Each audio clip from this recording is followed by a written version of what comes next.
Greetings, everyone. We hope you are fine wherever you are.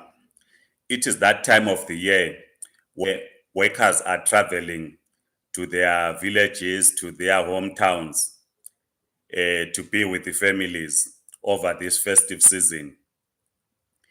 Some are traveling from the diaspora back to Zimbabwe. Some are traveling from the major cities in Zimbabwe, in Harare, in Bulawayo, in Mtare, in Gweru, and the other towns and the workplaces to their rural villages. As we travel to our villages and as we travel to be with our relatives, it is critical that we place in this festive season the issue of voter registration as a priority. I am Ngabuto Nicholas Mapena. Please subscribe, like, and circulate this video. We also want to hear your comments on the challenges that you face in terms of registering to vote in the upcoming elections in 2023. Recent developments in South Africa, where the South African government decided not to renew the Zimbabwe exemption permits, and in Botswana, where the courts said that Zimbabweans who had gone to Botswana on the basis that they were running away from political persecution, they must go back to Zimbabwe. It is clear to all of us that the task of rebuilding Zimbabwe's economy cannot be outsourced to anyone, or the blame cannot be placed on anyone other than ourselves.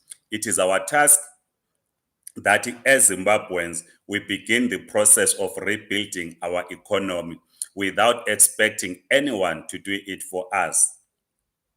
So, as we go to these holidays in this festive season, we need to place on the agenda the question of voter registration. One of the things that can assist us in rebuilding the economy, we must ensure that we have a government in place in Zimbabwe, a government that we, the citizens, have elected into office. It should not be a government that imposed itself on us, nor should it be a government that foreign powers would have interfered to ensure that it continues to stay in power as it has been the previous case. We know that in 2002, the current government, ZANU-PF, as led by the former president then, Robert Mugabe, lost the presidential elections to the opposition. The Sisi Kapembe report is there for anyone to read. Other observer missions at that time in 2002 had said the elections in Zimbabwe were held in a free and a fair environment. But the Judge Sisi Kapembe report put it on record that what happened cannot be classified as a free and a fair election. We're also aware that in 2008, again, Robert Mugabe lost the elections to the opposition, but it took over 6 weeks to announce the elections. Former president of South Africa, when asked about the crisis in Zimbabwe, he had said, "What crisis?" So this demonstrates that Zimbabweans in their generality have always participated in the electoral process. But these two main events, where a victory was denied to the opposition, meant that people began to lose faith in the electoral process, to say, why do we participate in the electoral process when everyone in the SADC region will pass the results or announce that the results were held in a free and a fair environment, when we know that ZANU-PF uses state machinery to intimidate, to kill, and to exclude citizens in participating through dubious means in the voter registration process. We saw yesterday in Bulawayo, where a meeting of civil society crisis coalition in Zimbabwe was disrupted by alleged ZANU-PF Youth League members. So our task as Zimbabweans is that all of us, we must ensure that our names appear on the voters' roll. So we need, as we go to our villages, as we travel to be with our families, let us encourage everyone that is eligible to vote to register to vote. 2023 must be a turning point in Zimbabwe, because if we do not elect a government of our choice, our children will not be able to go to school. We know that children in the diaspora, particularly in South Africa, that were holders of, or their parents were holders of ZEP, will find it difficult to continue schooling in South Africa. If we do not have, or if we do not participate in 2023 electoral process and elect a government of our choice, we will not be able to access primary health care. If we do not participate in the electoral process in 2023, our infrastructure will continue to collapse. We see the running of sewage in major cities and towns. We see young children walking distances trying to access education.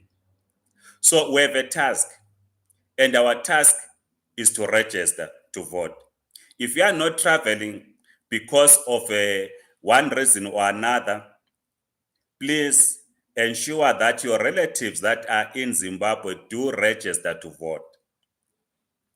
Because the first step in rebuilding a national democratic economy is that we must have in power a caring government, a government that is not led by looters, a government that will not abuse citizens, a government that will not be thinking of robbing citizens of their monies, as we have seen in the last few years, and particularly in these few days.